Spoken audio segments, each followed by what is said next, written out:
Bismillahirrahmanirrahim. Assalamualaikum warahmatullahi wabarakatuh. Hari ini kita akan belajar pelajaran yang ke-6 yang bertajuk beriman kepada Rasul. Okey, sila buka muka surat 33 hingga 37. Okey, beriman kepada Rasul itu bermaksud yakin dan percaya bahawa mereka adalah utusan daripada Allah Subhanahu wa taala kepada sekalian manusia. Yang pertama, Allah Ta'ala telah mengutuskan beberapa orang Nabi dan Rasul. Yang kedua, Rasul ialah pesuruh Allah Subhanahu wa Ta'ala.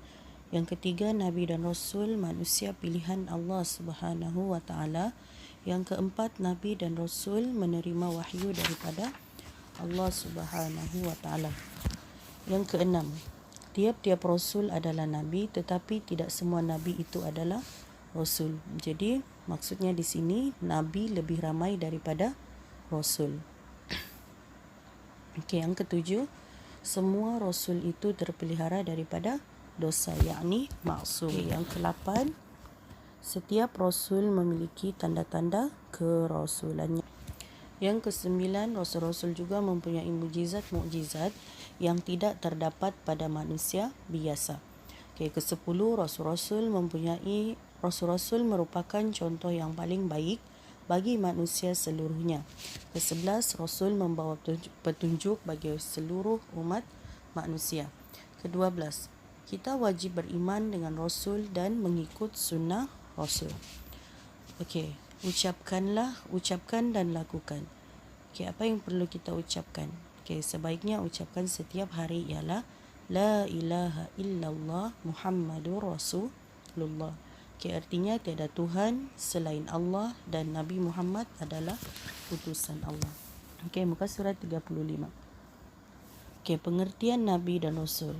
Okay, Nabi siapa? Nabi ialah orang lelaki merdeka pilihan Allah Subhanahu wa Ta'ala. Okay, yang kedua, mereka menerima wahyu daripada Allah Subhanahu wa Ta'ala dan wahyu yang diterima tidak disuruh untuk menyampaikan kepada manusia. Okey, Rasul pula. Rasul ialah seorang lelaki yang merdeka. Kedua, Rasul ialah seorang lelaki yang dilantik oleh Allah Ta'ala untuk membawa syariatnya kepada manusia sama ada kepada kaumnya sahaja ataupun seluruh umatnya. Jadi, apa perbezaan Nabi dan Rasul? Nabi, dia terima wahyu tapi untuk dirinya sendiri sahaja. Okey, Rasul pula terima wahyu tapi untuk dirinya sendiri dan umatnya. Okey. Yang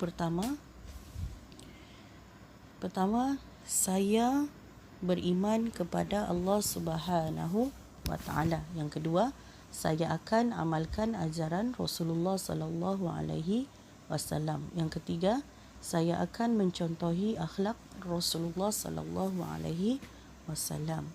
Okey, bilangan Nabi dan Rasul. Yang pertama, mengikut pendapat sesetengah ulama, bilangan Nabi ialah 124,000 orang. Okey, kedua, bilangan Rasul ada 313. Kita wajib mengetahui nama 25 orang Rasul sahaja. Okey, nama-nama itu disebut di dalam Al-Quran.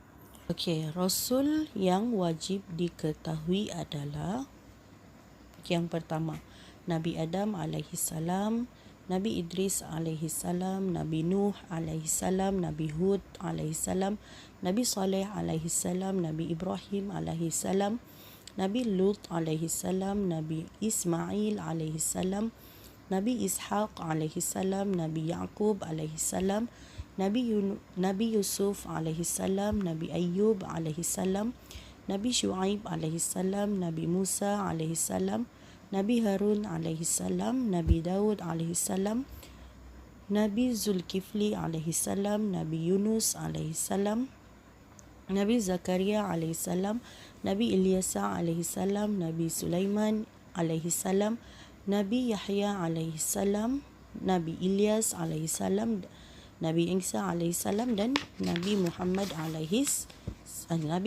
sallallahu alaihi wasallam.